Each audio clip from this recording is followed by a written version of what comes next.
नमस्कार मित्रों। आज कुंडली कैसे देखें में एक और कुंडली लाया हूँ मैं। इसमें भी मैं सरकारी नौकरी के योग आपको बताऊंगा। ठीक है। अब ये लग्न कुंडली है, जैसे आप देख सकते हैं। ठीक है, इस लग्न कुंडली को देखें। लग्न पे 7 नंबर लिखा है।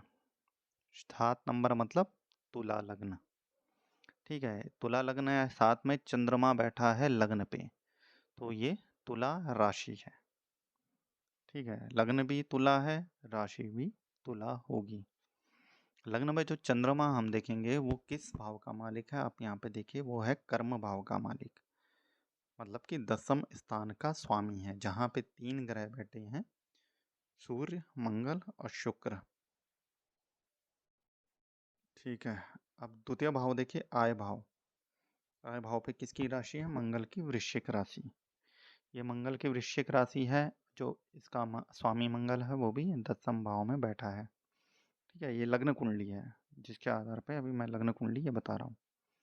अब कौन सा ग्रह किस भाव में इफेक्ट दे रहा है, ये हम देखेंगे भाव चलित कुंडली से। ये देखिए, ये है भाव चलित कुंडली। ठीक है, भाव चलित कुंडली का मतलब होता है, लग्न कुंडली से हम ये देखते हैं कि ग्रह जब जन्म हो रहा था, ग्रह किस राशि पे थे स्थित। लेकिन भाव चलित से ये पता चलता है कि ग्रहों की जो एक्चुअल स्थिति है वो कहाँ पे है, कैसी है, और वो किस भाव का इफेक्ट दे रहे हैं। देखिए, इससे पहले वाली जो कुंडली देखो, कुंडली दिखाई थी आपको, उसमें भी हमने सरकारी नौकरी का योग देखा था।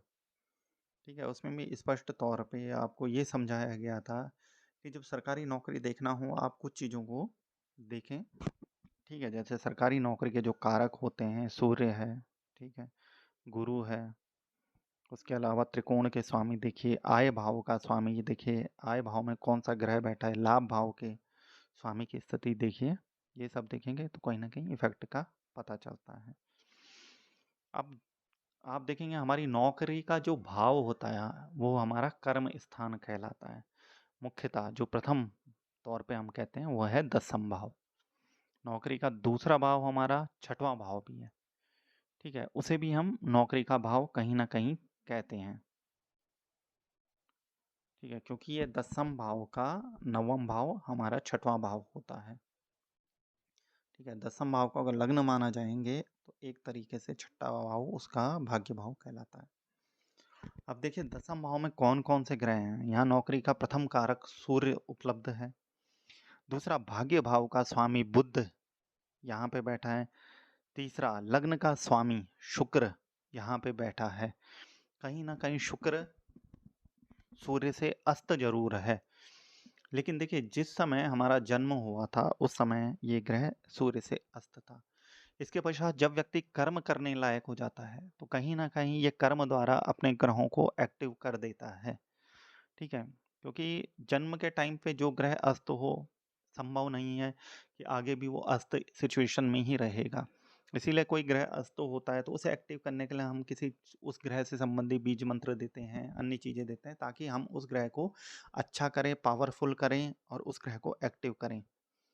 ठीक है, इसके बाद हम देखिए, आय भाव में मंगल की वृश्चिक राशि जहाँ पे बैठा है चंद्रमा। और ये चंद्रमा कहाँ का स्वामी है? ये 10वें भाव का स्वामी है, जो हमारा कर्म भाव है उसका स्वामी है। तीसरा भाव देखिए, हमारा लाभ भाव। ठीक है, लाभ भाव का स्वामी कौन है? सूर्य। ये सूर्य कहाँ पे बैठा है? कर्म भाव पे।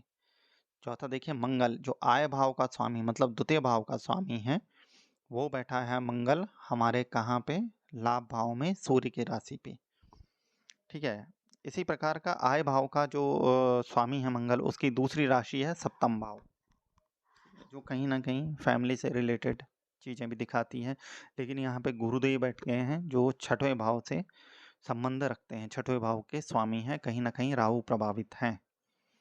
ठीक है, राहु विशेषता शुक्र का मित्र ही माना जाता है। ठीक है, ये शुक्र का शत्रु नहीं माना जाता है, इसीलिए शुक्र के वृषभ राशि में ये राहु उच्च का भी होता है।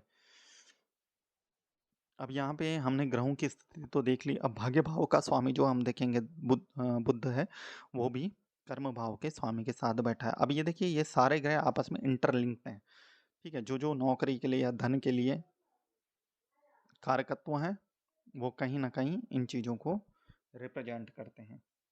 अब यहाँ पे इन सब ग्रहों की स्थिति देखिए, स्पष्ट रूप से अगर आप देखेंगे आपस में संबंध इन सब ग्रहों का, कुछ भाव के ग्रहों का संबंध, तो आपको स्पष्ट रूप से पता चल जाएगा कि ये कैसे आपस में संबंधित हैं, ठीक है। कहीं ना कहीं आप देखिए 12वां भाव जो व्यय भाव होता है, ठीक है, वहां पे केतु जरूर बैठा हुआ है, जो भाग्य भाव के स्वामी की राशि पे है, कन्या राशि पे। तो कहीं ना कहीं व्यक्ति का जो व्यय होगा वो कहीं ना कहीं हॉस्पिटल संबंधित चीज़ों में भी होगा, ठीक है। यहाँ पे अगर बुध को सपोर्ट करने वाला कोई ग्रह हो तो कहीं ना कहीं व्यक्ति की विदेश यात्रा होती है, अन्य चीज़ें होती हैं। लेकिन केतु, राहु जो है वो बुध को ज़्यादा सपोर्ट करता है बजाय केतु के, ठीक ठीक है, क्योंकि बुध हमारी बुद्धि है, केतु हमारा हृदय है, अध्यात्म है, ठीक है। अब बुद्धि, राहु के पास सर नहीं है, राहु के पास हृदय है, धड़ के नीचे वाला भाग केतु है। राहु, सॉरी, राहु की बात, केतु की बात कर रहा हूँ। धड़ के नीचे वाला हिस्सा केतु है, धड़ के ऊपर वाला जो बुद्धि है वो राहु है, ठीक है। इसी तरह राहु भी गुरु के साथ बैठा है जो ज्ञान है। लेकिन कहीं ना कहीं अगर हम राहु की चीज़ों का ज़्यादा उपभोग करते हैं तो कहीं ना कहीं वो ज्ञान को दूसरी तरफ ले जाता है। देखिए, राहु और केतु अच्छे बुरे हमारे कर्मों के आधार पे होते हैं।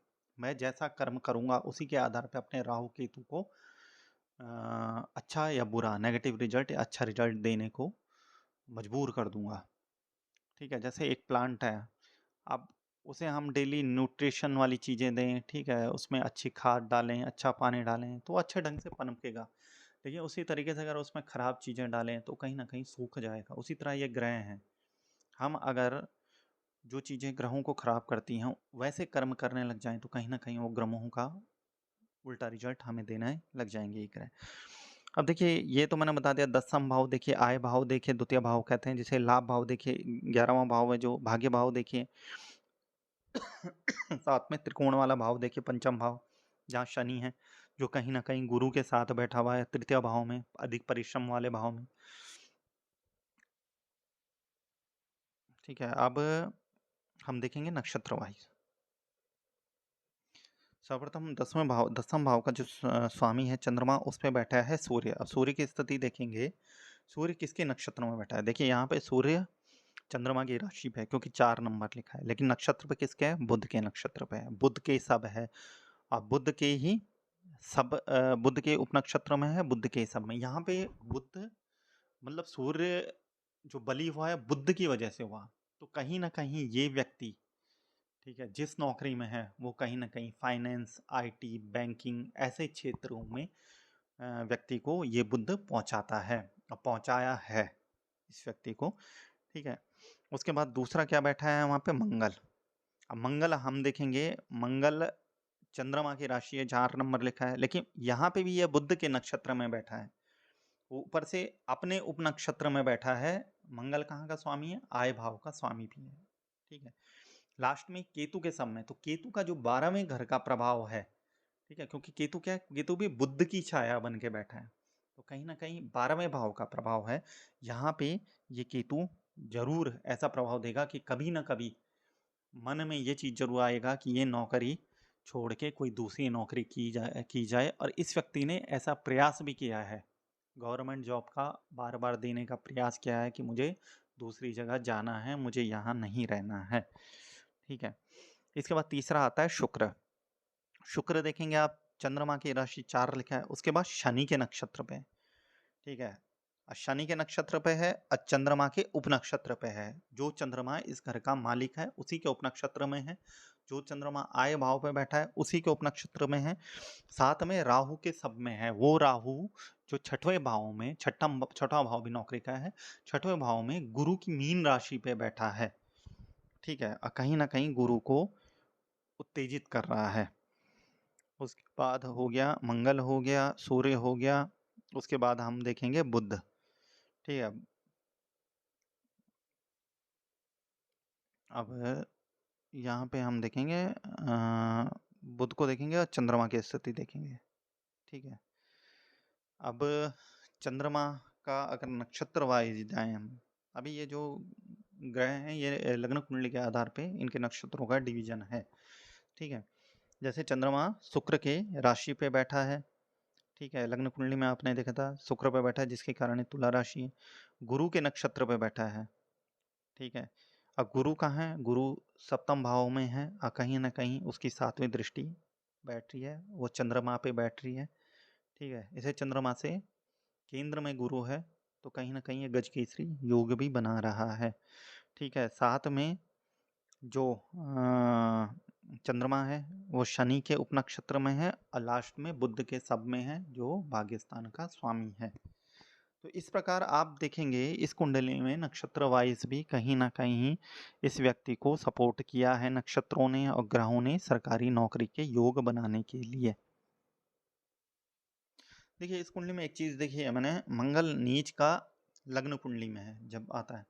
ठीक है, अब वैसे मंगल अगर मैं देखूं, मंगल का जो एक्चुअल इफेक्ट है वो 11वें भाव में जा रहा है, लेकिन कहीं ना कहीं जो मंगल है, ठीक है, वो अपना बुरा रिजल्ट भी देखा, क्योंकि आप देखेंगे 6वें भाव में जो राहु है, ठीक है, वो गुरु से संबंधित है। मतलब राहु गुरु की छाया बन के बैठा है, क्योंकि वो 6वें भाव की राशि में बैठा है और यही गुरु 7वें भाव पे मंगल पे बैठा है, तो मंगल सप्तम भाव का स्वामी है। तो कहीं ना कहीं ये शादीशुदा जिंदगी में थोड़ा व्यवधान उत्पन्न जरूर करता है। ठीक है, अब ऐसा समझिएगा राहु केतु अगर जिस कुंडली की छाया बन के बैठे हैं, वो ग्रह भी कहीं बैठते हैं, जिस ग्रह की छाया बन के बैठते हैं वो ग्रह भी कहाँ जहाँ बैठते हैं वो वहाँ पे बैठे हुए अन्य ग्रहों पे भी प्रभाव डालते हैं, उन पे भी राहु या केतु का प्रभाव आता है। अब वो जिस जिस राशियों में आते हैं वो धीरे धीरे डिक्रीजिंग मोड में कहीं ना कहीं अन्य ग्रहों को भी प्रभावित करते हैं। ठीक है, एक छोटा सा मैंने उदाहरण दिया, अभी दूसरी कुंडली आपके सामने प्रस्तुत की थी, ऐसी मैं सरकारी नौकरी की 4-5 कुंडलियां आपको प्रस्तुत करूंगा, जिसके कारण जो ज्योतिष सीखने वाले हैं उन्हें एक आइडिया लगे।